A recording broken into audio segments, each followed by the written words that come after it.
Halo sobat, jumpa lagi di channel Unit Film. Kali ini saya akan menceritakan alur film yang berjudul Prey. Oke, tanpa banyak basa-basi, inilah dia ceritanya. Film ini diawali oleh seorang gadis remaja dari bangsa Comanche yang baru bangun tidur bernama Naru dan anjingnya bernama Sari. Naru disuruh ibunya untuk mencarikan tanaman untuk dijadikan obat oleh ibunya. Sejak kecil, Naru terobsesi ingin menjadi seorang pemburu hewan yang buas. Suatu ketika, Naru menemukan jejak rusa. Naru yang saat itu ditemani oleh Sari bekerja sama untuk menangkap hewan rusa yang ada di depan mata mereka. Mereka berlari untuk mendapatkan rusa itu.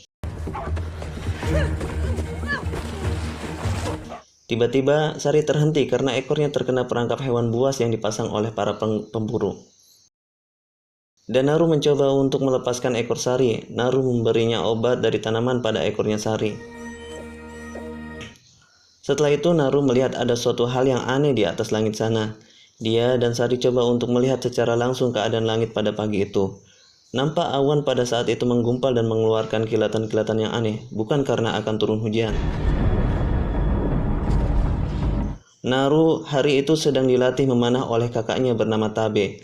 Tabe menceritakan bagaimana ia sangat pandai memanah karena saat kecil dia selalu diajak oleh ayahnya untuk berburu. Sementara Naru selalu diperintahkan untuk membantu ibunya meracik obat. Naru ketiduran saat membidik seekor elang di atas sana.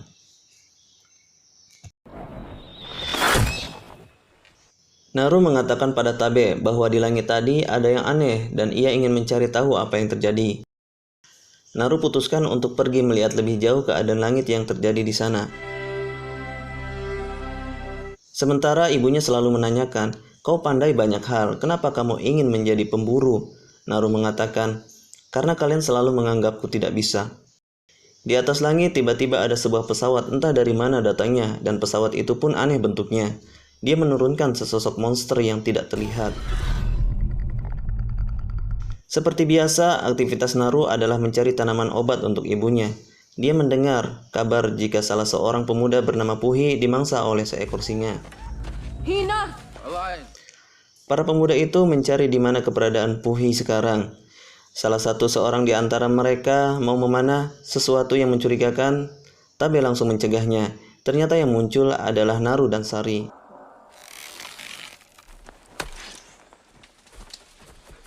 Tabe mengizinkan Naru untuk ikut bersama rombongan mencari jasad Puhi. Di tempat lain terlihat seekor semut sedang memanjat, tapi tidak terlihat apa yang dipanjat.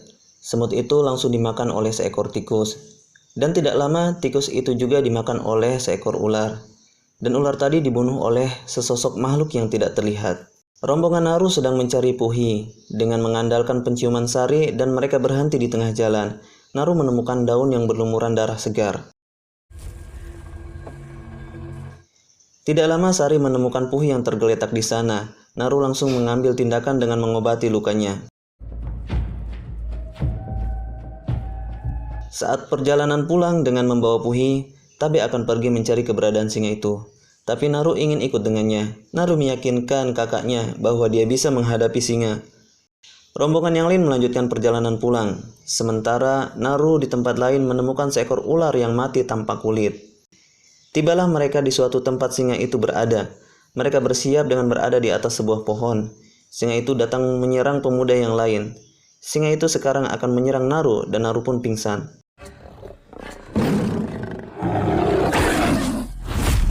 Naru terbangun menyadari kalau dia sudah berada di rumah.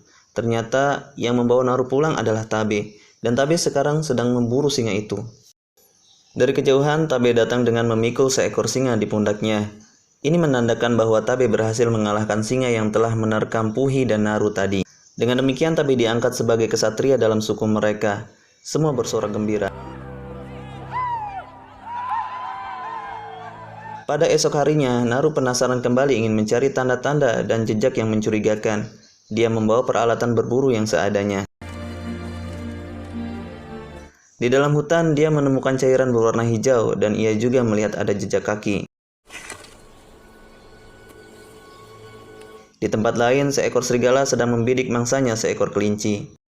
Serigala itu berlari mengejar kelinci, dan terhempaslah serigala dari pengejarannya itu. Dan ternyata yang menghalaunya adalah monster yang dicari oleh Naru. Serigala itu menyerang si monster, tapi akhirnya serigala itu mati dibunuh oleh monster tersebut. Saat itu Naru sedang mengambil kulit kayu untuk dijadikan tali pada senjatanya, yang nanti dia gunakan untuk melawan monster yang sedang ia cari. Naru istirahat sejenak untuk makan bersama Sari dan kemudian melanjutkan perjalanan mencari monster itu.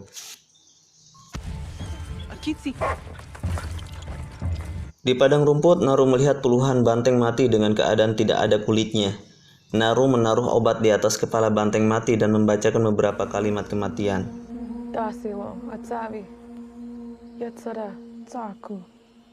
Dia menemukan petunjuk yaitu berupa rokok di sekitar situ. Naru melanjutkan perjalanan. Kali ini ia menemukan petunjuk berupa bekas sayatan pada batang pohon. Naru mendekatinya dan kemudian ia terperosok ke dalam sebuah lumpur hidup. Lumpur itu terus mencoba menelan Naru, tapi Naru berusaha untuk keluar dari lumpur itu dengan cara melemparkan kapaknya agar tersangkut pada sebuah akar. Naru berhasil bebas dari lumpur itu.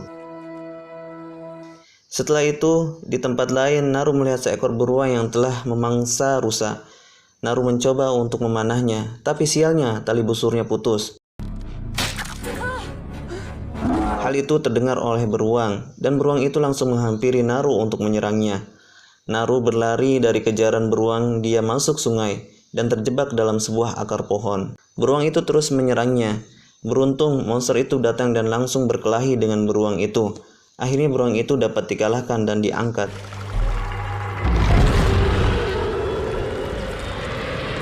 Darah beruang itu mengalir membasahi monster itu. Sedikit agak terlihat rupa dari monster itu, tapi belum begitu jelas. Naru langsung kabur dan menyusuri sungai cukup jauh dan kemudian menepi.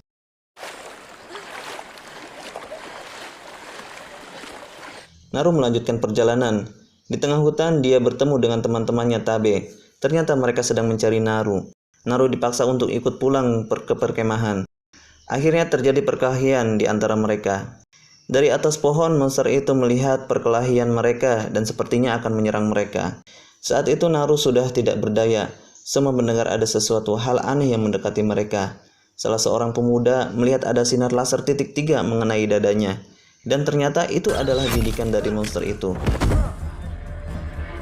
Monster itu sedikit agak menampakkan dirinya. Dia melawan semua pemuda. Satu persatu monster itu membunuh semua pemuda. Naru berlari ke arah padang rumput. Di sana dia bertemu dengan Tabe. Mereka bersembunyi di antara rumput tinggi. Saat Tabe akan memanah monster itu, Naru melihat di kepala Tabe ada 3 titik sinar laser. Ia tahu bahwa itu adalah bidikan dari monster itu. Mereka berhasil menghindar.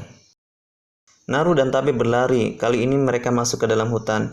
Tiba-tiba kaki Naru terkena perangkap para pemburu. Naru mencoba untuk melepaskannya.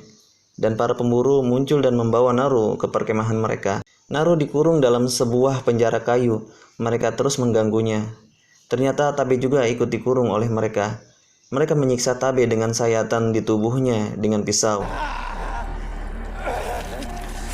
Para pemburu itu menjadikan Naru dan Tabe sebagai umpan agar monster itu mau muncul.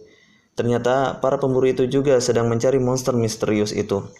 Saat mereka menunggu kedatangan monster itu, ternyata monster itu muncul dari arah belakang mereka dan membunuh sebagian daripada mereka. Naru dan Tabe mencoba untuk melepaskan ikatan mereka. Akhirnya, monster itu menampakkan wujud aslinya. Ketika monster itu sedang melangkah, kakinya terkena perangkap para pemburu. Mereka yang sedang bersembunyi segera langsung menyerbu monster itu.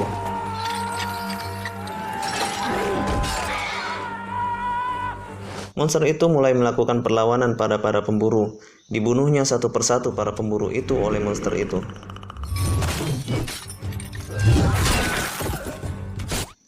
Naru punya ide. Dia menggunakan perangkap milik pemburu untuk memutus tali yang mengikat mereka. Akhirnya terlepas juga ikatannya. Naru memutuskan untuk mencari Sari, sementara Tabe pergi untuk mengambil kuda-kuda milik pemburu. Naru kembali lagi ke perkemahan para pemburu. Tinggal beberapa orang yang tersisa di sana. Ia melihat Sari sedang terikat di sana. Saat pemburu itu mau membunuh Sari, Naru langsung mencegahnya. Terjadilah perkelahian antara Naru dan beberapa pemburu yang tersisa. Di sisi lain, ada seorang pemburu yang sudah tidak berdaya, kakinya putus satu. Dia minta untuk Naru mengobatinya. Naru diajari cara menggunakan pistol oleh pemburu itu. Tiba-tiba, ia merasakan bahwa monster itu sedang mendekatinya. Naru langsung bersembunyi. Begitu juga pemburu itu, dia berpura-pura mati. Naru bersembunyi di balik pohon, sementara monster itu sedang mencari pemburu yang masih hidup. Dari kejauhan, Sari datang dengan berlari, sementara Tabe datang dan langsung memukul kepala monster itu hingga terjatuh topeng si monster. Sinar bidikan monster tak menentu arahnya karena topengnya terlepas dari kepalanya. Naru mencoba untuk menembaknya, tapi ternyata pistolnya tidak dapat digunakan. Dia mengalihkan monster itu dan Tabe langsung menusuknya dengan tombak. Terjadilah perkelahian antara Tabe dan monster itu. Monster itu menghilang. Naru mengajak Tabe agar lari dari tempat itu, tapi Tabe tidak ingin. Biarkan Naru saja yang lari dari situ. Tidak lama monster itu menusuk Tabe dari belakang. Saat monster itu membidik Naru, Tabe dengan sisa nyawanya mencegah si monster. Dan monster itu pun langsung menghabisi Tabe dan Naru sudah lari dari tempat itu. Di tempat lain, seorang pemuda datang kepada ibunya Tabe dan memberitahu bahwa Tabe sudah mati terbunuh. Di sebuah tempat di pinggir sungai, Naru dan Sari melihat ada seorang pemburu yang masih hidup. Naru pukul pingsan pemburu itu dan dibawanya ke tepi. Singkat cerita, saat pemburu itu sadar, ia langsung mau membunuh Naru dengan senapan apinya. Naru membiarkannya. Ini adalah strategi Naru agar monster itu datang di antara mereka. Ternyata benar, monster itu datang dan langsung membidik si pemburu dan langsung membunuhnya. Naru dari belakang langsung mengarahkan pistolnya ke arah si monster dan ditembakkanlah hingga topengnya monster tersebut lepas. Dia langsung mengambil topeng dan membawanya lari. Naru menaruh topengnya di sebuah sudut agar monster itu tidak dapat menemukannya. Saat monster itu datang, Naru sudah bersiap dari atas pohon. Dia pun melompat dan mengarahkan kapaknya pada monster itu. Maka perkelahian pun terjadi di antara mereka dengan dibantu oleh Sari. Naru terdesak oleh serangan monster itu, tapi dia langsung mematahkan taring monster itu dan berhasil menghindar darinya. Naru mengikat monster itu dan menyeretnya masuk ke dalam lumpur hidup. Tapi ternyata monster itu tidak jadi tenggelam dalam lumpur. Tidak ada jalan keluar lagi. Naru yakin dengan strategi ini, dia pasrah agar monster itu mau menembakkan senjatanya pada Naru. Dan ketika ditembakkan, laser dari topeng itu mengarah pada kepala si monster. Naru berteriak bahagia atas matinya monster itu. Pagi harinya, seorang gadis kecil berteriak, mereka kembali. Ternyata yang kembali adalah Naru. Dia berjalan datang dengan membawa kepala monster itu dan memberikan ayahnya sebuah senapan milik pemburu.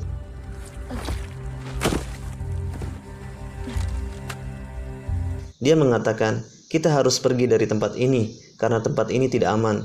Setelah itu, Naru pun diangkat menjadi kesatria dalam suku mereka. Antara bahagia dan haru menyelimuti mereka semua. Dan film ini pun berakhir.